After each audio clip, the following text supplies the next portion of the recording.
Bismillahirrahmanirrahim. Assalamualaikum warahmatullahi wabarakatuh. Syukur alhamdulillah kita masih dipertemukan kembali di channel ini. Salawat dan salam selalu dan tetap tercurahkan kepada junjungan kita Nabi besar Muhammad sallallahu alaihi wasallam. Allahumma sholli ala sayyidina Muhammad wa ala ali sayyidina Muhammad. Harapan dan doa saya, semoga sahabatku semuanya selalu diberikan kesehatan, dilapangkan rezekinya, diampuni dosa-dosanya, dipanjangkan umurnya, dan semoga kita tidak mati kecuali mati dengan beriman dalam Islam. Dan sempatkanlah menuliskan sholawat di kolom komentar. Insya Allah akan menjadi bukti cinta kita kepada Rasulullah Muhammad Sallallahu Alaihi Wasallam. Semoga kita semua mendapatkan syafaat beliau di akhirat kelak. Amin ya Rabbal Alamin.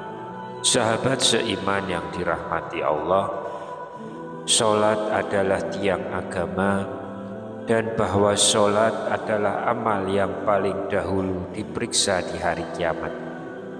Bila sholatnya baik, baiklah seluruh amalnya. Bila sholatnya rusak, rusak jugalah seluruh amalnya. Begitu kata Rasulullah Sallallahu Alaihi Wasallam. Sesekali mungkin kita perlu merenung, sudah baikkah sholat yang kita lakukan?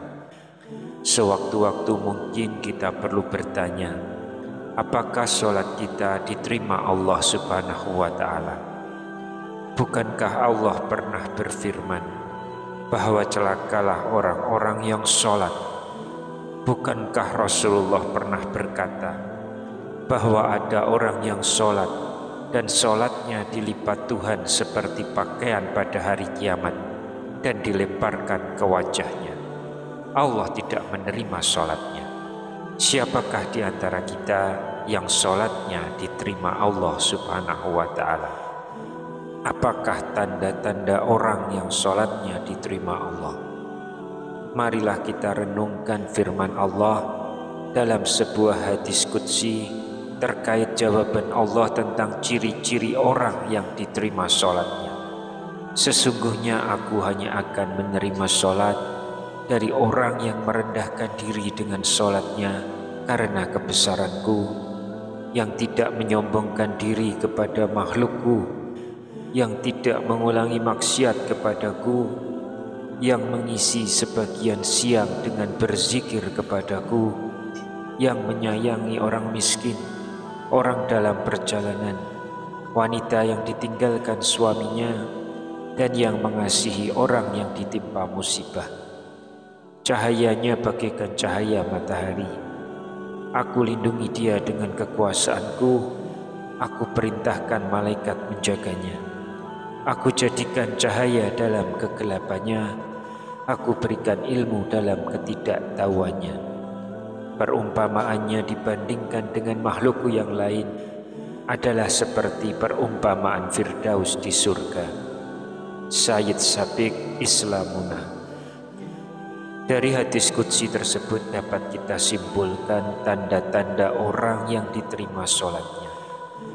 Yang pertama adalah orang yang merendahkan diri dengan sholatnya karena kebesaran Allah Subhanahu wa Ta'ala.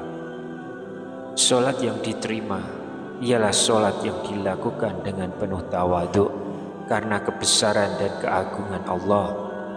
Ini tampak pada kekhusyukan seluruh jiwa raga orang yang sholat. Ia merasa bahwa ia berdiri di hadapan Allah yang menguasai alam semesta. Diratakannya dahinya di atas tanah dengan hati bergetar karena ia tahu bahwa ia bersimpuh di muka Rabbul Alamin yang menghidupkan dan mematikan dia. Suatu hari Rasulullah melihat ada orang yang mempermainkan janggutnya ketika sholat. Andaikan orang ini khusyuk hatinya, akan khusyuk jugalah seluruh tubuhnya. Karena itu sebelum sholat, yang harus diluruskan lebih dahulu adalah hati. Hati itu seperti pohon, kata Imam Al-Ghazali. Bila dahannya rindang, burung-burung pun senang hinggap di atasnya. Bila hatinya bercabang, pikiran-pikiran dan nafsu pun senang bermain-main di dalamnya. Hadis ini menyatakan bahwa tawadhu, merasakan kebesaran Allah Subhanahu wa Ta'ala, adalah syarat pertama untuk mencapai kekhusyuan. Rasakan bahwa ketika kita sholat, kita tidak lagi berada di dunia ini. Kita mi'raj menemui zat yang maha besar. Rasakan bahwa ketika kita sholat, Allah mengawasi segala gerak-gerik kita, mendengarkan permohonan kita, menyaksikan rukuk dan sujud kita. Masukkan ke dalam hati dahsyatnya pertemuan dengan penguasa alam semesta. Putuskan semua cabang hati yang berkaitan dengan dunia ini, kata Rasulullah Sallallahu Alaihi Wasallam. Solatlah solat perpisahan. Solatlah solat yang mengucapkan selamat tinggal kepada dunia ini. Kekhusyuan tidak akan pernah tercapai bila kecintaan kepada dunia menguasai hati. Allah tidak akan terasa bila urusan dunia menjadi pusat perhatian. Diriwayatkan bahwa Ali bin Husain ketika beliau wudhu, wajahnya pucat, seakan-akan menghadapi sesuatu yang menakutkan. Ketika ditanya apa gerangan yang menimpanya ketika ia wudhu, ia menjawab, "Tahukah kamu di hadapan siapa aku akan berdiri?" Ali bin Husain ingin mengingatkan bahwa pada waktu sholat kita berhadapan dengan Allah yang maha besar. Seorang di antara tabi'in, Khalaf bin Ayub, membiarkan lalat yang hinggap pada tubuhnya ketika ia sholat. Ketika ditanya bagaimana ia bisa tahan menghadapi gangguan lalat, Khalaf menjawab, "Aku dengar penjahat-penjahat tahan ketika dicambuki cemeti raja dan bangga atas ketahanan mereka. Mengapa aku tidak tahan terhadap lalat, padahal aku berdiri di hadapan Allah Rabbul Alamin?" Inilah orang-orang yang tawadhu'a biha li uzmati, yang merendahkan diri karena kebesaranku. Inilah orang-orang yang sholatnya diterima Allah karena merasa rendah di hadapan Allah. Hilang jugalah kesombongannya terhadap sesama manusia. Semua makhluk tidak berarti di depan Rabbul Izzati. Oleh karena itu, inilah ciri yang kedua dari orang yang diterima sholatnya, yaitu dia tidak menyombongkan diri kepada makhluk Allah yang lain. Tawaduknya dalam sholat melahirkan rendah hati dalam pergaulannya dengan sesama manusia. Kekuasaan tidak menyebabkan ia sombong, karena ia tahu bahwa kekuasaan adalah amanat Allah. Kekayaan tidak menyebabkannya memperbudak orang lain, karena ia tahu bahwa harta hanyalah titipan Allah. Pengetahuan tidak membuatnya tinggi diri, sebab ia tahu bahwa pengetahuannya tidak seberapa dibandingkan dengan luasnya ilmu ilahi. Orang yang sholatnya diterima tidak akan merasa dirinya lebih tinggi daripada orang lain. Rasulullah bersabda, tidak akan masuk surga orang yang dalam hatinya ada perasaan sombong walaupun hanya sebesar debu saja. Tidak masuk ke dalam golongan yang diterima sholatnya kalau ia bertingkah laku sombong dan takabur terhadap sesamanya. Yang ketiga, orang yang tidak mengulangi maksiat kepada Allah. Di dalam hidup sekali waktu kita pernah jatuh ke dalam maksiat kecil ataupun besar. Mungkin saja kita pernah memalsukan angka dalam kwitansi. Mungkin kita pernah berdusta kepada orang lain. Mungkin kita pernah menyakiti hati tetangga. Mungkin kita pernah memanfaatkan jabatan untuk memperkaya diri. Bahkan mungkin kita pernah menyebabkan orang lain menderita dalam hidupnya. Sebelum sholat, kenanglah kembali segala kesalahan yang sempat kita ingat. Merintihlah di hadapan Allah dan ucapkan, Rabbi firli, ya Tuhanku, ampunilah dosaku. Setelah sholat, jangan ulangi lagi maksiat yang pernah kita lakukan. Sholat yang diterima ialah sholat yang mengubah perilaku orang, yang menyebabkan menjauhi fasyak dan mungkar, kejelekan dan dosa.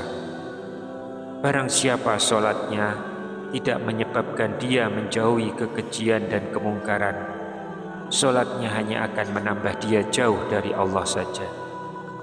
Sholatnya bukan menjadi alat taqarrub, melainkan malah menjadi taba'ud, menjauhkan diri dari Rabbul Alamin.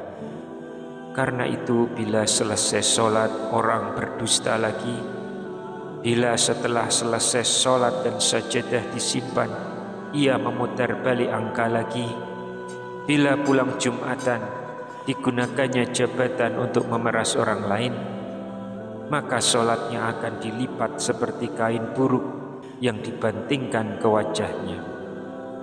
Karena itu, bila selesai sholat tidak lagi terharu melihat penderitaan orang lain, tidak mau memberi pertolongan kepada mereka yang memerlukan, tenggelam dalam kesenangan dirinya, maka ia termasuk dalam golongan yang disebut oleh Allah, celakalah orang yang sholat, yang lalai dalam sholatnya, yang ingin dipandang, yang tidak mau memberikan pertolongan. Yang keempat, orang yang mengisi sebagian siangnya untuk berzikir kepada Allah.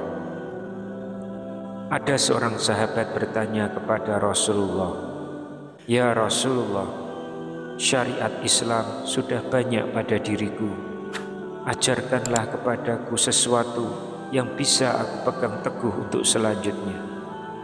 Nabi Muhammad SAW menjawab, "Usahakanlah lidahmu selalu basah menyebut nama Allah. Jangan biarkan lidahmu kering tanpa menyebut nama Allah. Berzikir bukan saja disyariatkan setelah sembahyang, melainkan juga pada setiap saat, ketika berdiri, duduk dan berbaring." Pada satu majelis saja, sahabat menemukan Rasulullah membaca istighfar 100 kali. Imam Bukhari memulai kumpulan hadisnya dengan innamal a'malu binniyat dan mengakhirinya dengan hadis, ada dua kalimat yang dicintai Allah Ar-Rahman, yang ringan dalam lisan tetapi berat dalam timbangan. Dengan itu Imam Bukhari seakan-akan menginginkan kita bahwa setelah selesai sholat kita dianjurkan banyak berzikir kepadanya. Ketahuilah, hanya dengan zikir kepada Allah tenteramlah hati. Quran Surat Ar-Ra'd ayat 28. Lalu yang kelima, orang yang menyayangi orang miskin, orang dalam perjalanan, wanita yang ditinggalkan suaminya, dan mengasihi orang yang mendapat musibah. Salat yang diterima Allah tampak bekasnya dalam kehidupan orang yang melakukannya. Islam bukan saja datang untuk menegakkan akidah dan ibadah, melainkan juga membela manusia yang lemah, fakir miskin, orang yang kehabisan bekal, janda yang ditinggalkan suaminya, dan orang yang menderita. Orang kaya yang membuat sudut kecil di rumahnya untuk sholat tahajud di malam hari, tidak diterima sholatnya bila ia membiarkan tetangganya mati kelaparan, bila tidak tersentuh hatinya oleh penderitaan orang lain, bila acuh tak acuh terhadap masalah kemiskinan bangsanya. Tidak akan masuk surga orang yang kenyang, padahal tetangganya kelaparan di sampingnya, kata Rasulullah SAW. Sahabat seiman yang dirahmati Allah, jika kelima ciri tersebut dijalankan, maka Allah berfirman, cahayanya bak cahaya matahari, aku lindungi dia dengan kebesaranku, aku suruh malaikat menjaganya, Aku berikan cahaya ketika ia kegelapan. Aku berikan ilmu ketika ia kebingungan. Orang semacam itu seperti Firdaus di surga. Wallahu a'lam bishawab. Demikian yang bisa saya sampaikan di kesempatan kali ini. Semoga dapat memberi manfaat untuk kita semua. Amin ya rabbal alamin. Wassalamualaikum warahmatullahi wabarakatuh.